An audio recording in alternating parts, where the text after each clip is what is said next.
Hello friends, welcome to my channel. Now today we'll talk about Years of Millets 2023. The United Nations has declared 2023 as the International Years of Millets. It was an Indian initiative. It is to make International Years of Millet 2023 a people's movement alongside positioning India as the global hub for millets. About millets, it is a common terms of the categories is small seeds, grasses that are often termed cereals or dry-land cereals and include sorghum, pulse millet, ragi, small millets, foxtail millets, orso millets, barnyard millets, and kodo millets among there. They are also hardier and drought-resistant crops. Millets can grow in poor soil conditions with less water, fertilizer, and pesticides. They can withstand higher temperatures, making them the perfect choice as climate smart cereals. Distribution of millets production across the world. India, Nigeria, and China are the largest producer of millets in the world, accounting for more than 55% of the global production. For many years, India was a major producer of millets. Millets production has increased dramatically in Africa. In India, pearl millets is the fourth most widely cultivated food crop after rice, wheat, and maize. Millets are available almost across India. India and millets. Millets were among the first crops to be domesticated in India with several evidence of its consumption during the Indus Valley civilization.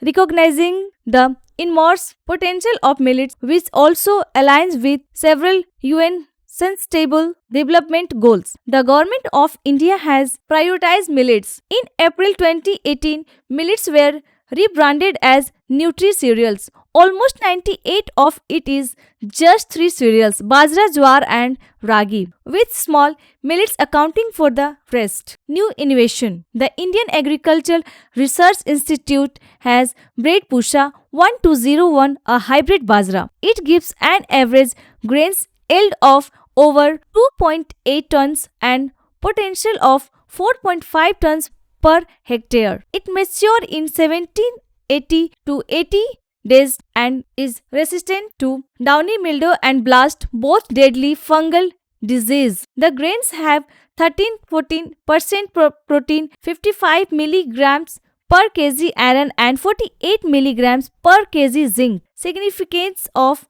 millets.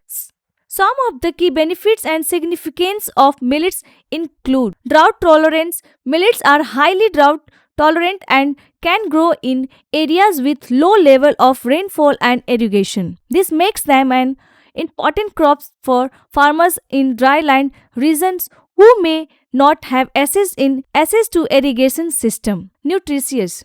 Millets are a good source of nutrient including B vitamins, calcium, iron and zinc. They are also high in fiber and have a low glycemic index, which makes them a good choice for people with diabetes. Adaptability. Millets can grow in a wide range of soil types and climates, making them an important crop in many different regions. Sun-stable.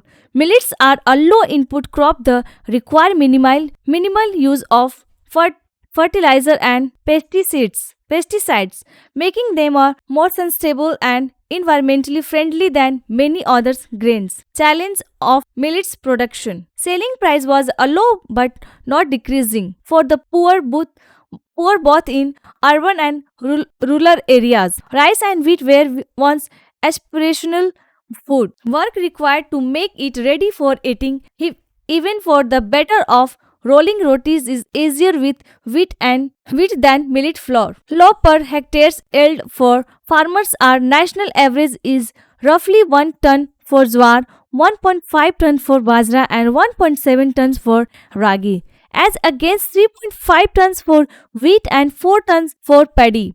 Are the disincentive. Absence of government support. The absence of government support, procurement at minimum support price, unlike in paddy and wheat, make farmers hesitant to grow even the high yielding and naturally bio fortified bajra. Orphan crops. The millets have been reduced to orphan crops over the years, planted largely in marginal areas prone to moisture stress. Measure promoting use to millets. The nutritional traits similar to bajra are present in other millets too. Jwar, ragi, kodo, kutki, kakun, sanwa, china, kuttu, and cholai. Huge marketing base of for millets. India, according to the latest official data for 2021 to 22, has 26.5 crore children enrolled in 14.89 lakhs school from the pre-primary to higher secondary level. One bajra meal each day in government schemes. Every school child and Anganwadi beneficiary can be served one dairy hot meal based on locally sources bajra, jwar, ragi, kodo or kutki along with a 150 ml glass of milk and one egg. The center has two existing schemes: Pradhan Mantri Poshan Shakti Nirman and Saksham Anganwadi and Poshan 2.0 with a combined budget of 30,496.82 crores in 2022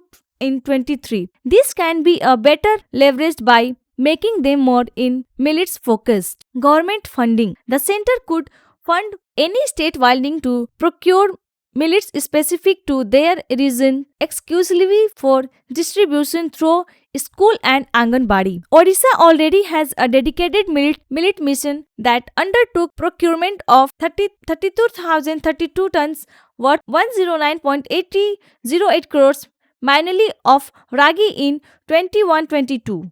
Rajasthan, Uttar Pradesh and Haryana MITs want to do the same in Bajra just as Maharashtra may for Jwar, Karnataka for Ragi and Madhya Pradesh for Kodo Kutki. Combined funding. A combination of central funding with decentralized procurement linked to nutrition goals, specifically of the eradication of hidden hunger among school-age children can do for millets what the Food Corporation of India achievement with a rice and wheat. Thank you so much.